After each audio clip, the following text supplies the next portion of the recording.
이 시간 창세기 33장 3절에서 5절까지의 말씀으로 복음의 능력이라는 제목으로 말씀을 나누도록 하겠습니다.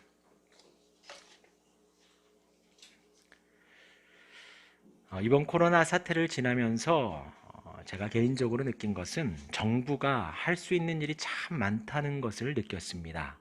정부의 정책에 따라서 정부가 지침을 내리니까 소상공인들이 울기도 하고, 혹은 또 지침이 바뀌니까 다시 시장이 살아나기도 하는 것을 몸소 체험하면서, 그들은 보고서를 보고 사인만 하지만 여기서는 먹고 마시고 다니고 사는 문화가 바뀌기도 한다는 것을 알았습니다. 우리는 복음을 하나님의 말씀, 성경으로 배웁니다. 말씀을 읽고 들으며 그 복음은 우리의 삶 속에서 역사하고 우리의 시선과 생각과 마음과 대화를 바꾸어 갑니다. 우리 삶이 바뀌는 것이지요. 그래서 우리는 그것을 복음의 능력이라고 합니다. 오늘 본문은 어떠한 복음의 능력이 나오는지 살펴보도록 하겠습니다. 지난주에는 야곱이 홀로 밤을 새우며 씨름을 했습니다. 이는 하나님이 야곱을 쳐서 고집과 아집을 꺾고 새롭게 태어나도록 인도해 주신 은혜라고 말씀을 드렸습니다. 그래서 야곱이 이스라엘이 되었습니다. 기도한 끝에 하나님이 축복을 받고 야곱은 큰 구원을 체험하게 됩니다. 오늘 본문은 오랜 세월 동안 헤어져 있던 두 형제 야곱과 에서가 극적인 상봉을 하고 화해하는 장면을 기록하고 있습니다. 그 긴 세월 동안 한 사람은 두려움과 초조함으로 지내고, 또 한 사람은 미움과 복수심으로 가득한 나날을 보냈을 것입니다. 그러나 하나님은 그 두 사람의 마음을 바꾸셨습니다. 두려움과 미움은 눈 녹듯이 사라졌고 그들은 얼싸안고 화해와 사랑의 눈물을 흘렸습니다. 야곱이 하나님을 만나고 하나님께 받은 은혜는 바로 야곱이 이스라엘이 된 것입니다. 전혀 다른 사람이 된 것이에요. 새 사람을 입은 것입니다. 내가 주인 되어 살았고, 내가 잘해서 복을 받고, 내가 잘해서 라반이 잘 살게 된 건 줄 알았는데, 하나님이 주인이셨고 하나님이 허락하셔서 되었다는 것입니다. 오늘 대화를 통해서도 알 수가 있지요. 하나님이 내게 은혜를 베푸셔서 내 소유가 족합니다. 하나님이 내게 은혜를 주셔서 많은 자녀들을 주셨습니다. 많은 재산을 하나님이 주셨습니다. 라고 에서에게 고백을 합니다. 야곱이 에서를 맞이할 때에 야곱은 가장 앞쪽에 두 여종과 두 아들들을 두었습니다. 두 번째는 레아와 그 자식들, 세 번째는 라헬과 요셉을 두었습니다. 그런데 은혜 받고 나니까 야곱이 맨 앞으로 나아가게 됩니다. 에서가 무서워서 피하여 가장 마지막에 섰었는데, 하나님을 만나고 나서 이스라엘이 된 후로는 맨 앞에서 에서를 맞이하게 됩니다. 야복강 사건 전에는 400명의 종들이 오는 것을 두려워서 뒤에 피했었는데, 이렇게 야곱이 변하게 된 것이지요. 그리고 야곱이 7번 절을 합니다. 이것은 고대에서 왕이나 점령자들에게 갖추었던 예의입니다. 먼 발치에서 7번 절하면서 가까이 앞으로 나아가는 것이에요. 이것은 야곱이 은혜 받은 후이기 때문에 어떤 위선이나 비굴함이 아닙니다. 진심으로 지난날의 잘못을 회개하면서 화해를 간구하는 야곱의 모습인 것이지요. 자신의 성의를 다하는 것입니다. 이제서야 야곱은 에서를 형으로 보고 있다는 거예요. 그 앞에 머리를 숙이는 것입니다. 진짜 은혜를 받은 것이지요. 하나님으로부터 은혜를 받으면 이렇게 질서가 서게 됩니다. 남편과 아내의 질서가 서지요. 남편을 존경하게 됩니다. 남편을 존경하게 됩니다. 아내는 남편을 존경하고 남편은 아내를 사랑하게 됩니다. 아멘. 은혜를 받으면 부모를 공경하게 되고 자식들을 노엽게 하지 않게 됩니다. 은혜를 받으면 종으로 주인에게 복종하게 되고 주인은 종들을 잘 섬기게 됩니다. 이 부분이 에베소서 5장 22절부터 6장 9절까지 나오지요. 22절에 아내들이여 자기 남편에게 복종하기를 주께 하듯 하라. 아내로서의 질서가 서고요. 25절에 남편들아 아내 사랑하기를 그리스도께서 교회를 사랑하시고 그 교회를 위하여 자신을 주심같이 하라. 그리스도가 교회를 위하여 자신을 주셨습니다. 그렇게 아내를 사랑하라는 것입니다.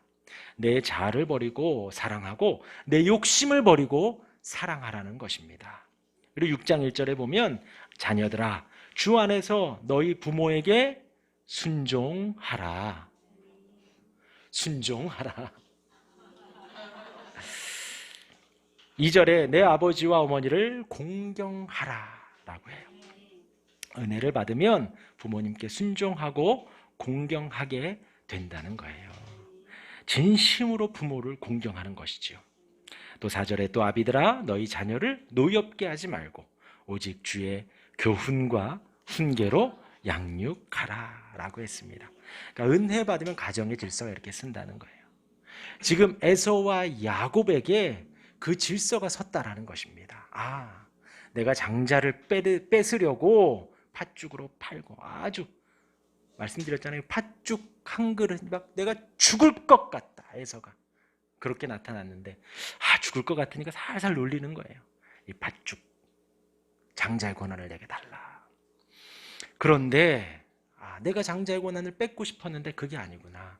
하나님께서 나에게 에서를 형으로 주셨구나 하고 그 앞에 머리를 숙이게 되는 것입니다. 우리가 살아가는 이 세상에서 하나님이 허락하신 질서들이에요. 제가 방금 말씀드린 것이 이것은 우리가 절대로 바꿀 수가 없는 것입니다. 야곱이 은혜를 받기 전에는 자신의 자의로 욕심으로 그것을 뒤집고 싶고 부정하고 싶었지만 이제 은혜를 받고 나서 하나님을 만나고 보니 형이구나 라는 거예요. 우리가 처한 모든 상황들 하나님의 질서 가운데 하나님 안에서 제대로 보이게 되는 것입니다. 그러고 나니 에서와 야곱은 서로 부둥켜 안고 입을 맞추며 울게 되었습니다. 당시의 입을 맞춤은 문안을 할 때 입을 맞춥니다. 로마서에서도 보면 입을 거룩한 입 맞춤을 하라 그러죠. 문안하라고 하죠. 그렇게 입을 맞춥니다. 또한 사과를 할 때, 화해를 할 때 입을 맞춥니다.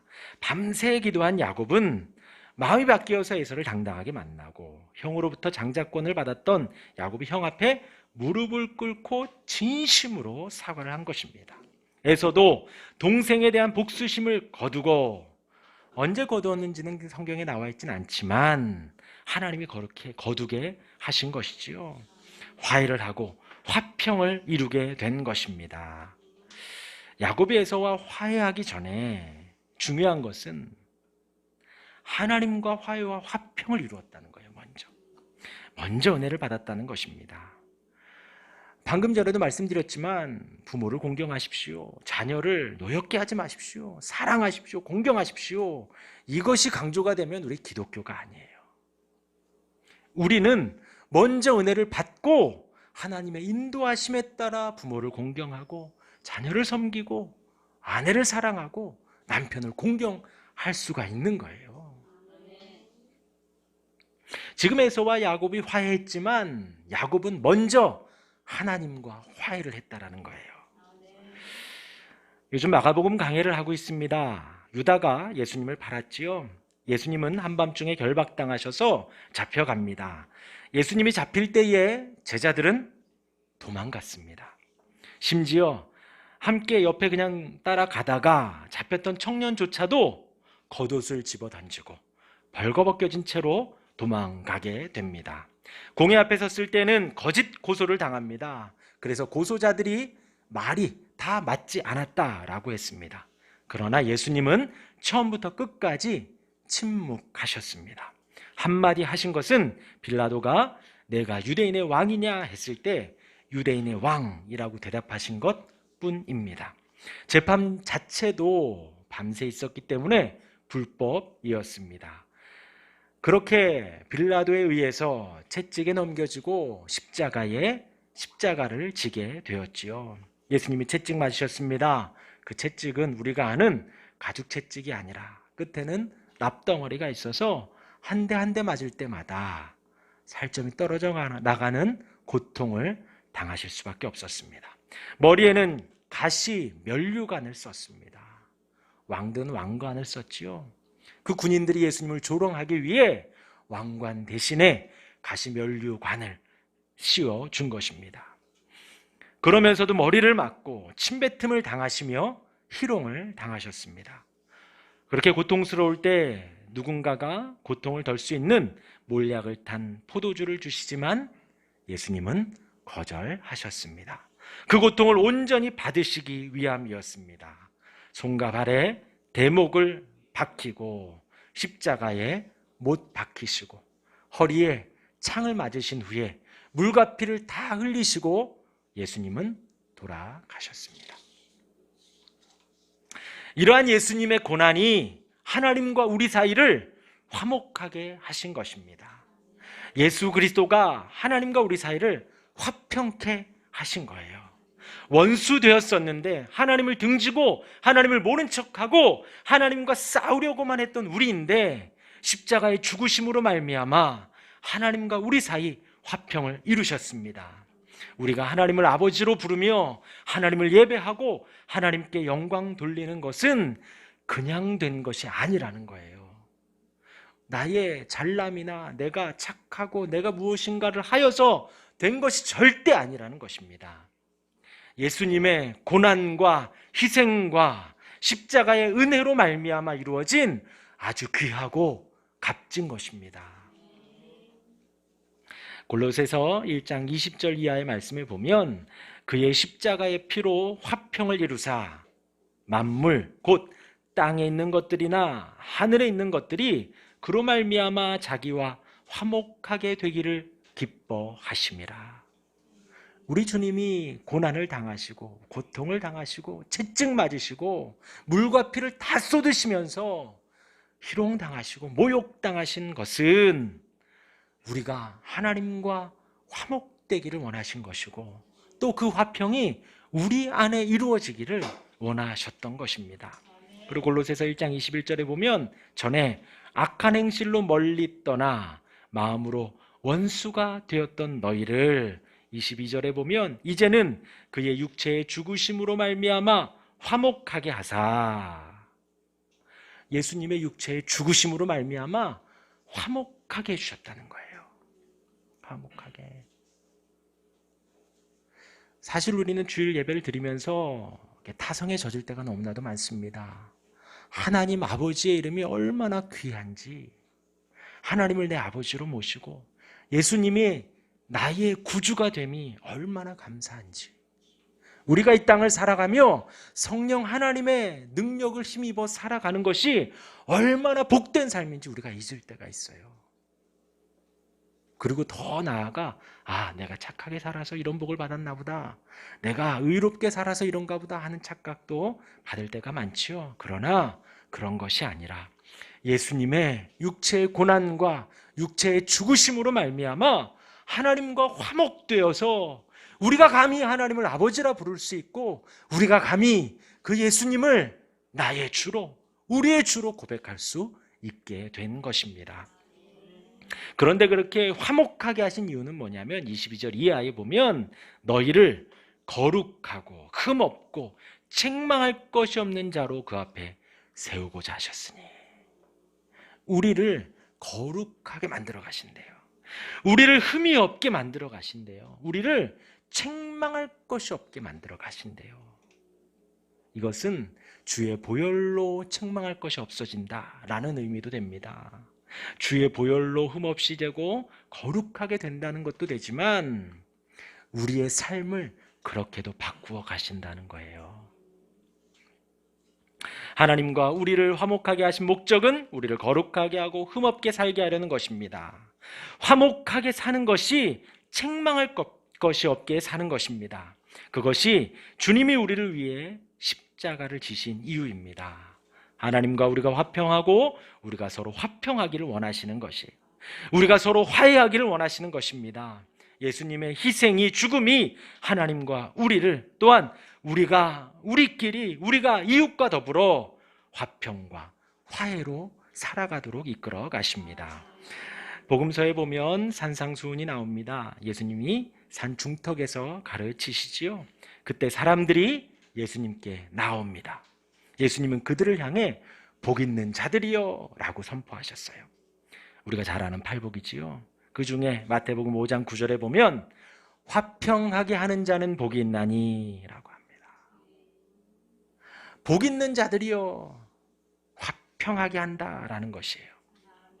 그러면 어떤 복이 있다? 그들이 하나님의 아들이라 일컬음을 받을 것이며, 이런 자들이 복 있는 자들입니다.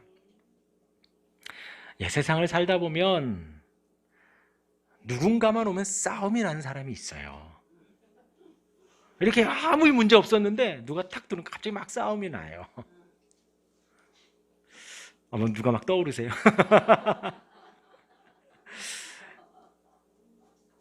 그런데 반대로 약간 예민하고 약간 냉랭한데 누가 오면 또 따뜻해지고 화평하게 되는 사람이 있습니다. 또 누가 떠오르세요? 그건 난데 막 다 이러고 있나요? 그렇게 화평케 하는 자가 내가 되고 우리가 되기를 바랍니다. 이번 추석은 은혜가 넘치시길 바랍니다. 평안이 넘치시길 바랍니다. 하나님이 주신 화목의 은혜를 이제 우리가 우리 삶에서 나누는 것이에요. 그것이 화평하게 하는 것입니다. 하나님이 나와 화목하게 하셨으니, 하나님과 내가 화평하게 되었으니 이제 우리가 이 땅에서 만나는 이들과 화목하고 화평하는 것입니다. 다시 본문으로 돌아오겠습니다. 야곱이 에서를 만나며 둘이 화해를 했습니다. 그리고서는 오늘 본문 넘어서 야곱이 고백하기를 하나님을 본 것 같사오며 라고 고백을 합니다. 야곱은 형의 얼굴을 보면서 서로 같이 부둥켜 안고 울으면서 하나님을 본 것 같다. 형의 얼굴에 나타난 그 따뜻함과 친절과 나를 용납해 주심이, 호의가 하나님을 보는 것과 같다라는 느낌이라는 것이에요. 아까도 말씀드렸지만 야곱이 은혜를 받았지요. 이것은 결코 아첨하는 말이 아니었습니다. 야곱은 에서의 얼굴 속에서 하나님의 용서를 보고 하나님의 사랑을 본 것입니다. 하나님께서 야곱과 씨름하여 변화시키고 야곱이 하나님을 만나니 하나님의 손길이 보이는 거예요.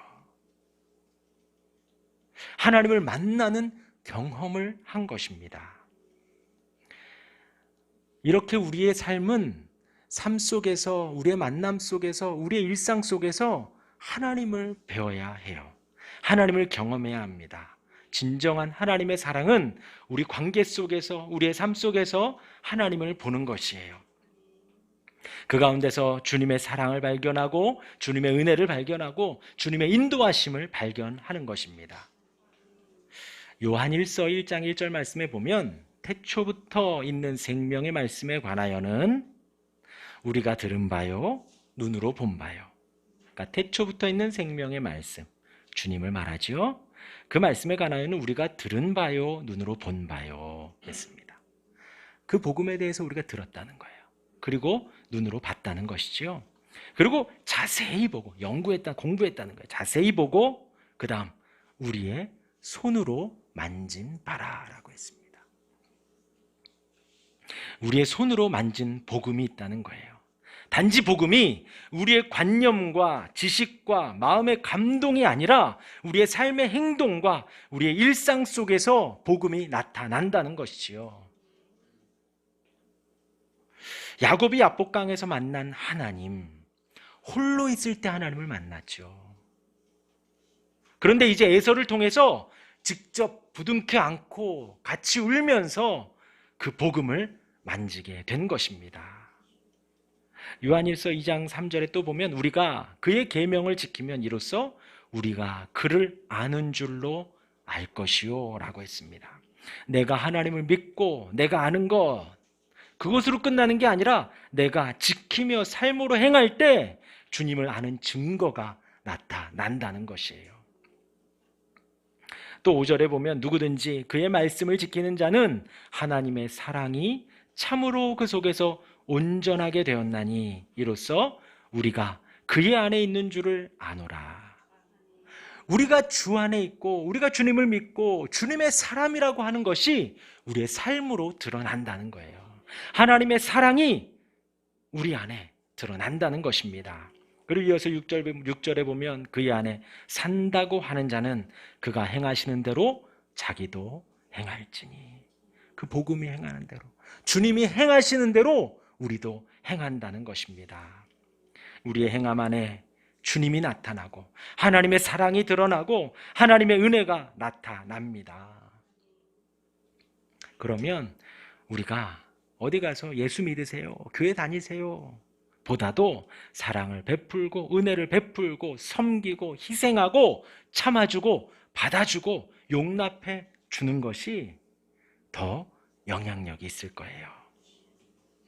이것이 복음의 능력입니다. 복음은 우리와 하나님 사이를 화평하게 하십니다. 하나님을 아버지라 당당히 부를 수 있고 우리의 부족함과 연약함과 죄악을 보며 하나님 앞에 겸손히 나아갈 수 있습니다. 교만하게 나가는 게 아니에요. 하나님 앞에 겸손하게 나아갈 수 있습니다. 하나님께 용서를 구합니다. 그렇게 화평의 은혜를 맛본 우리는 하나님께 순종하듯 질서에 순종합니다. 남편을 남편으로, 아내를 아내로, 부모를 공경하고 자녀를 잘 키우고 직장에서도 성실하게 죽게 하듯 할 수가 있는 것입니다. 그리고 우리는 있는 그곳에서 화평을 전하고 화목을 전합니다. 야곱과 에서가 화해의 뜻, 복음은 우리를 화해하게 만들어 가십니다. 은혜를 경험한 사람은 어디를 가듯 화평을 전하고 화목해 합니다. 결국 하나님의 자녀란 칭호도 얻게 되지요. 그렇게 우리가 들은 복음, 눈으로 보고 자세히 살펴본 복음, 그것을 우리가 만질 수 있는 복음까지도 가게 되는 것입니다. 복음은 결코 우리의 생각에만, 마음에만 있지 않습니다. 우리의 삶 속에, 인생 속에 역사하시고 우리의 삶을 바꾸시고 겸손하게 하시고 화평하게 하시고 우리의 시선을 바꾸며 우리의 생각도 바꾸고 우리의 마음도, 우리의 대화도, 우리의 삶도 복음의 능력이 바꾸어 갈 것입니다. 그 복음의 능력이 충만하시기를 주님의 이름으로 축원합니다. 아멘.